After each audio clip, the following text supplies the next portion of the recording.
All right, Mechanist. I was wondering why it was just a close up of my face, which no one really wants to see. So, luckily we got that figured out, and we're here with the Mechanist. So, some notable differences from Ranger pets. Obviously, it's kind of in that same vein where you have like this kind of companion that's going to have some damage, going to have some skills, going to run around with you and attack enemies. But it's not always active. So you see here, starting off, I do not have the mech active. It's going to be available via Crash Down. Obviously, the trade-off for this character is there's no tool belt skills because we're going to have some other uses for those keybinds. So I use Crash Down, mech appears, launch some dudes. I'm pretty sure it doesn't actually do a launch in competitive modes because we were really worried about that. But it will still do a little bit of damage. And so first things first, you see the mech is, obviously the mech is super cool. It kind of zooms around. Where's it going? Do whatever he wants. He does in fact zoom around. You're not wrong. Ranger players are used to this. Sometimes the pet AI kind of has a mind of its own. It has some ideas. And so the mech kind of has the same stuff going on. It's a good time to point out that we're still working on this game. It's not out for you. So kind of the unique thing here, we see a similar layout to actually how the Untamed had the skills set up, where we have access to 3 different kind of command skills. And these are defined by what traits you select, and we'll talk about this a little bit more. But as you see, as I'm switching out these traits, these skills are actually changing F1, F2, F3. And these traits also have other effects, and they will kind of be defining toward the playstyle that you're looking for. We're going to see some amount of Connie damage, we're going to see some more power damage or crowd control. We're also going to see a bit more of the support stuff as an option as well. So there's the opportunity to kind of define the mech and in how you want it to play. In addition, it's going to have a couple of baseline skills. So there we saw Jade Siphon, there's Rocket Punch. It also has a pretty standard auto attack chain, nothing too crazy. But outside of that, we're going to see, we'll run through the kind of 9 different mech skills that you can have access to here real quick. So starting off with the top line of traits, which is a lot more condition damage focused.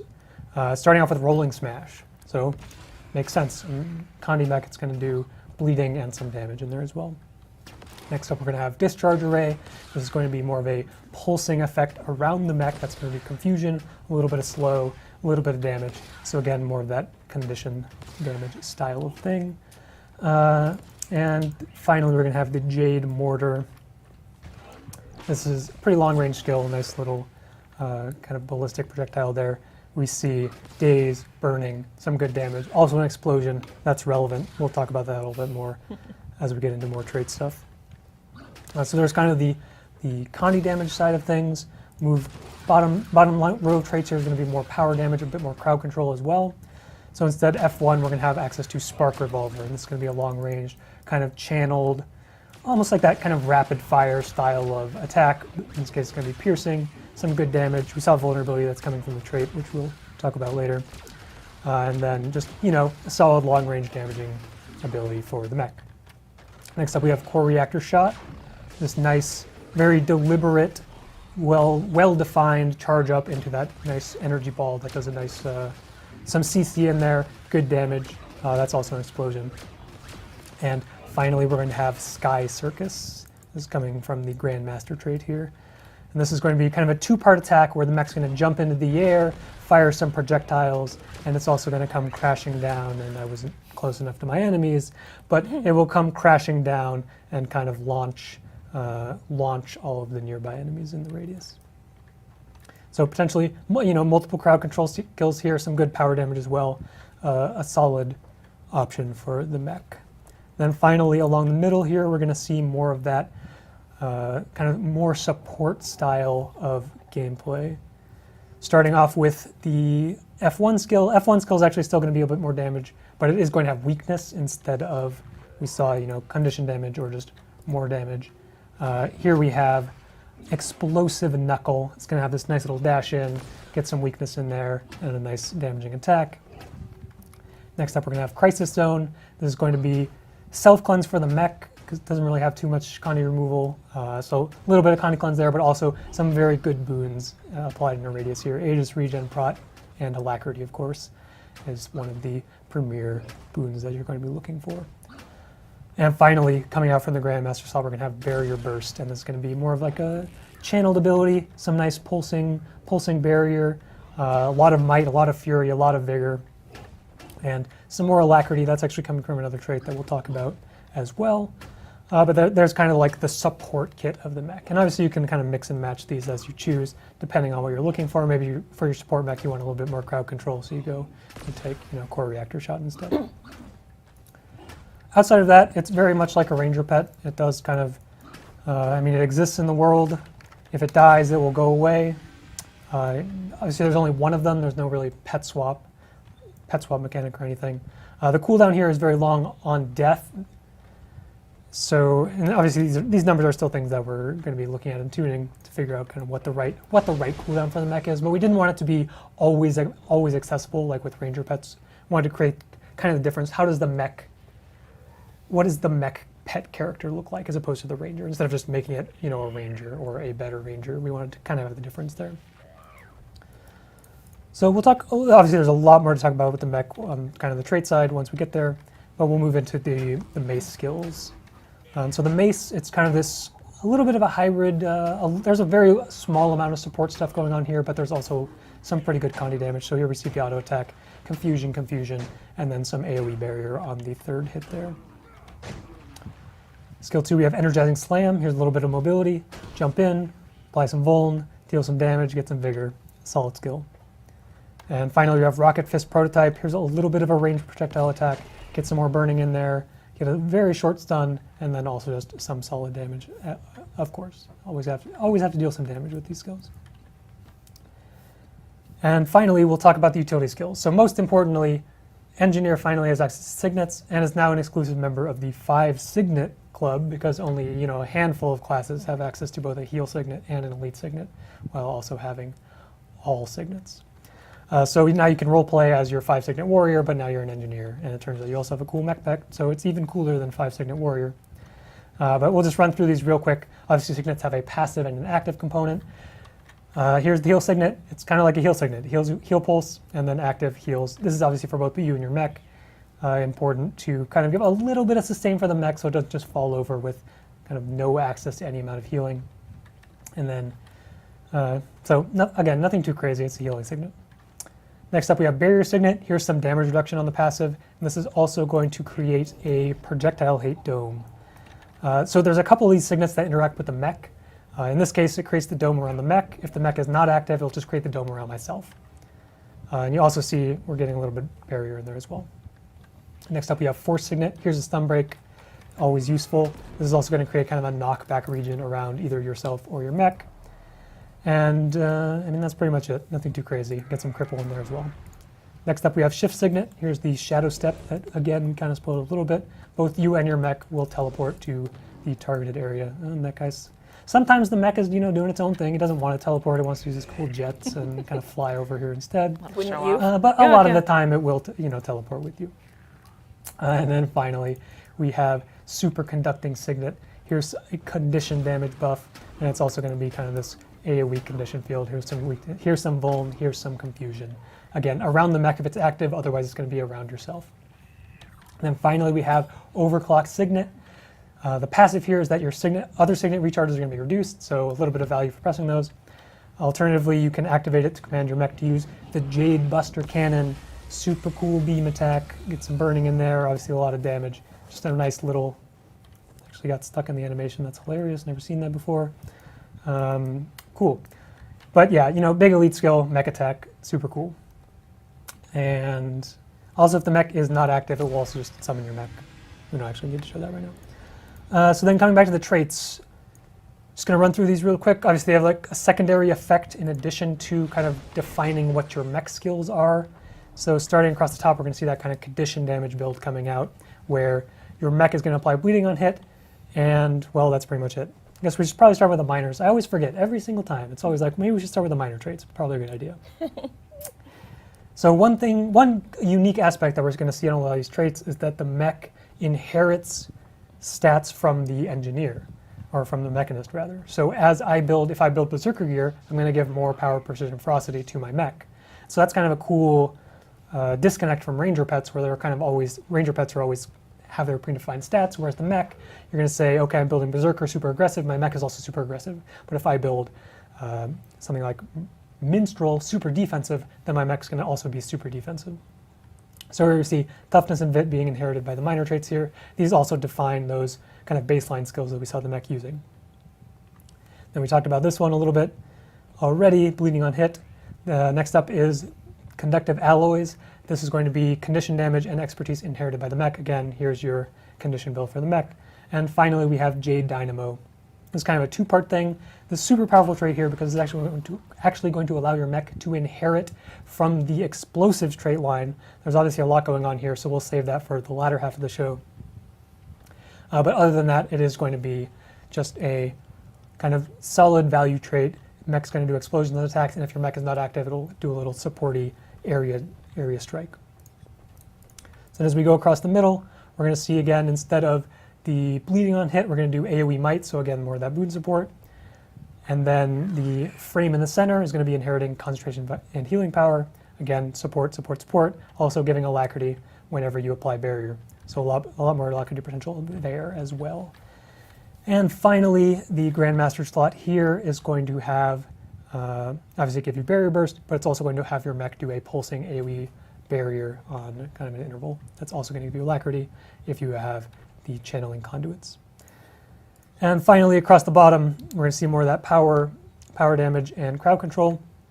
So here we have Vuln on hit. And there's the power version of, instead of bleeding, instead of might, we'd instead do Vuln to enemies. And kind of the same vein, we have here's the stat inheritance trait on the master tier, power, precision, ferocity, all inherited by your mech in good quantities. And finally, we're going to have access to Mech Core J Drive, which is going to be kind of the Signet bonus trait here, which is Signet passives are better. They're also going to maintain that Signet passive while they're on cooldown. And this is also going to have a bonus effect where the mech will do stuff when it's not active on the field. Back here with the Mechanist. So what's cool about the Mechanist? I mean, the mech is obviously really awesome. We saw a lot of kind of ways to define your playstyle with the mech. That's something we really wanted to make sure existed with this character, because you look at the mech versus a ranger pet, and there's only one. You will always have this mech. You cannot take the MOA to get heals, even though no one takes the MOA. I already made a joke about that, so it's not funny anymore. But no. You can't go for like the more super glass cannon stuff with like birds versus the dogs, which are a bit more of that mid-rangey DPS, a little bit of CC, or like smoke scale, gazelle, yada yada yada. There's a wide swath of kind of identities between ranger pets, whereas the mech is the mech. So we needed to make sure that it still had kind of these different identities available to it. So we have like the condition damage, we have the power damage, and we have, you know, that crowd control, and then a lot more of the supporty stuff along the middle, where you can really define how this mech exists.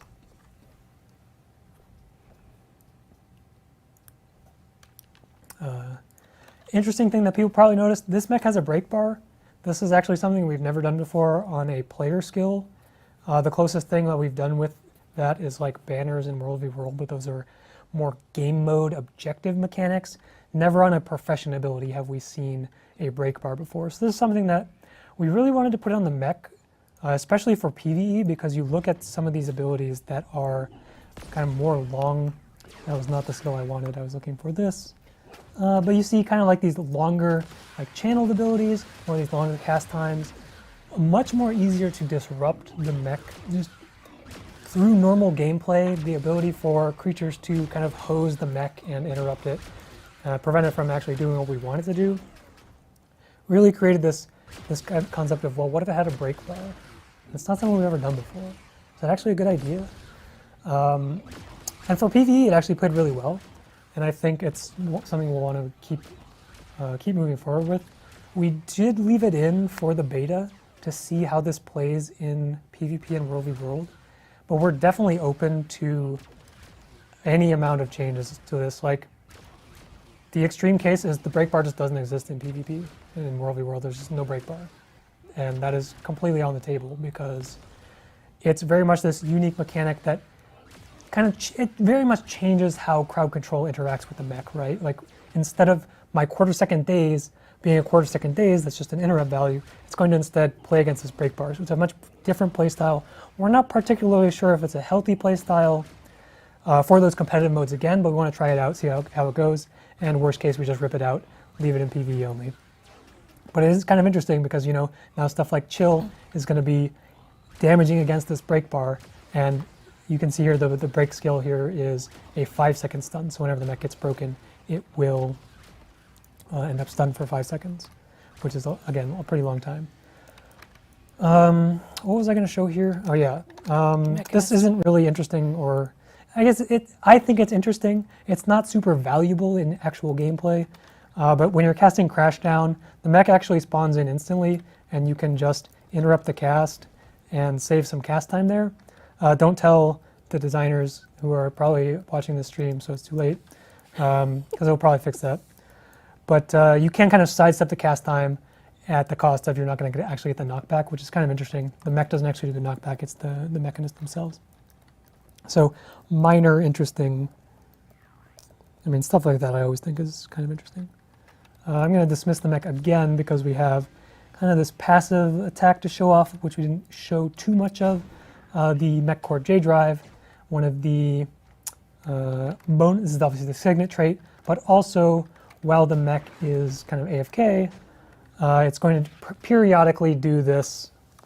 Did over there this time when I was paying attention here. Close the trait window so we can see the whole battlefield. You see, periodically we're going to see this kind of AoE damage attack, kind of like Orbital Strike, but a little bit different, where it's going to come down and hit enemies. So a little bit of value when the mech is not spawned, because obviously the mech has a pretty long cooldown. You can resummon the mech with Overclock Signet, but you probably want to save this for the Jade Buster Cannon, the big damage payoff there. So just some interesting value from this trait while your mech is not active. Something else I want to run through super quick is the bonus effect of Jade Dynamo, which we touched on earlier. This actually allows your mech to inherit from the explosives trait line. So a lot of these on-hit traits that do stuff on explosions, well, now your mech also has access to these. So we're going to see the mech is getting, there's Big Boomer, we're already getting Explosive Temper, we're going to get Short Fuse, Shrapnel. You see, like, all these things are now applying to the mech in addition to the Mechanist, which is kind of this really, really interesting. I say interesting, but it's actually just really powerful because you're essentially doubling up on all these things. The mech is getting these value. You, the Mechanist, are hitting enemies, getting these value. So super powerful trait. Even if you aren't looking for that Connie damage roll, this is still, and you get the daze on Jade Mortar. The burning is not as relevant, but the damage is still good. And then just the extra value of getting all of these, potentially all these aim-assisted rocket works too. That one takes a little bit to charge up, so we won't show off here. But like all these on-hit traits actually give value to the mech as well, which just creates a really interesting explosives Mechanist build already kind of starting to form as you guys theorycraft things. Interesting note with static discharge. Obviously, these are all replacing your tool belt skills. All the tool belt traits will function properly with the mech attacks, but static discharge in particular is actually going to fire from the mech. I think I didn't see it. It's combat only. Is there a problem with one of the skills? No, there we go. Static discharge, fire from the mech. That's, again, just kind of a cool nuance to how the mech kind of plays with the engineer traits, and those tool belt skills really work with this character. Real quick, I do want to confirm you can name your mech. Oh, yes. Absolutely. Yes. It's an important question. If you want to rename the mech, it's right here. Right-click on the F4, and you can name this. Well, obviously, if you're a PvP player, you name it the same as your character because that creates the maximum amount of confusion with nameplates. So here we go.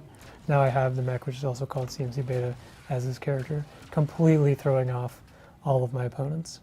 But yeah, you can rename the mech for sure. So I expect to see a lot of flavorful mech names running around in the world once we get into beta, and obviously as we move forward to launch as well. Honestly, I don't have too much more to deep dive into the mech because like all of the mech mechanics are kind of built into the traits. Like it's very well defined in how you interact with this character. So we already kind of talked about everything, and like there's going to be interesting to see which builds do people like the Connie build more, the power build more, support build more, what trait lines you take and what skills are you taking. Like all these things are obviously interesting across all the specializations. But the Mechanist we did talk about pretty much all there is to it. And of course, 5 Signet Engineer, hopefully the new meta, but most likely, unfortunately, not. But we will kind of wrap things up here, and we'll toss it back to Ruby again for the second wrap-up of the show, because we are pretty much done here with it when it comes to talking about the last 3 elite specializations that you'll be seeing in Beta 3.